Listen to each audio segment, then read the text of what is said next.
Google Ads accounts get messy fast. If you don't set up the right structure from the beginning, you'll waste money and have no idea what's working. Here's the simple framework. I'm Kelsey with KaeRae Marketing.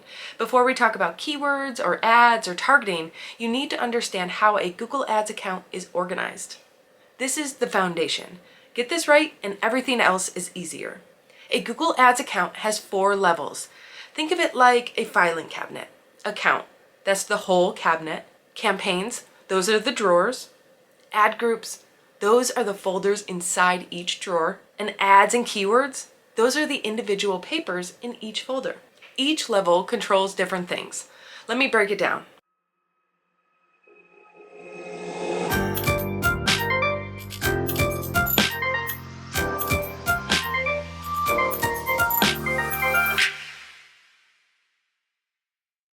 Your account is the top level. This is where you set your billing information, who has access, and account level settings.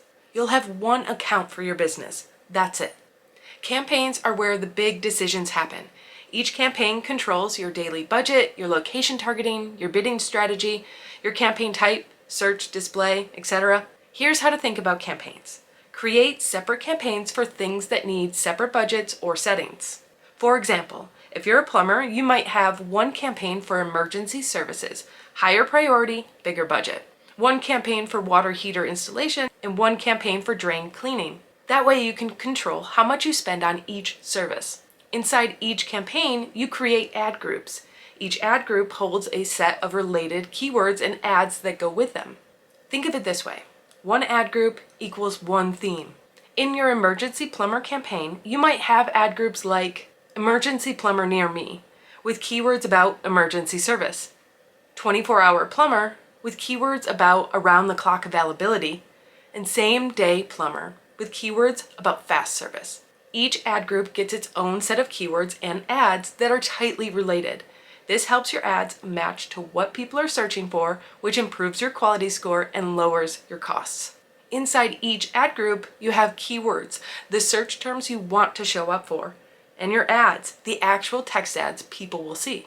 Your keywords and ads should match closely. If your ad group is about emergency plumber, your keywords should be emergency related and your ads should talk about emergency services. Don't throw 50 random keywords into one ad group with one generic ad. That's how you waste money. Here's a simple structure that works for most home service businesses. Campaign 1, main services. Ad group 1, your primary service plus location, Plumber Dallas. Ad group 2, emergency services. Ad group 3, specific service number 1, i.e. water heater. Ad group 4, specific service number 2, i.e. drain cleaning. Campaign 2, which is optional, competitor keywords. If you want to bid on competitor names, keep that in a separate campaign so that you can control the budget. Campaign number 3 is also optional with brand keywords. If you want to bid on your own business name, that's usually cheap and high converting. Start simple. You can always add more campaigns and ad groups as you learn what works. Common mistakes I see: one giant campaign with one giant ad group that gives you no control and makes it impossible to know what's working.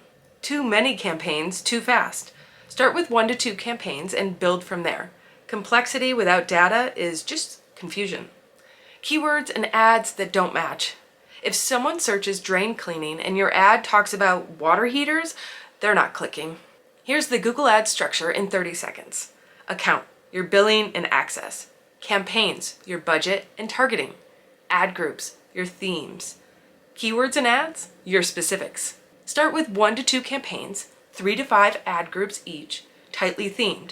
Build from there as you get the data. Subscribe for more Google Ads tutorials. Ready to set up your first campaign? Watch my step-by-step guide for setting up Google Ads.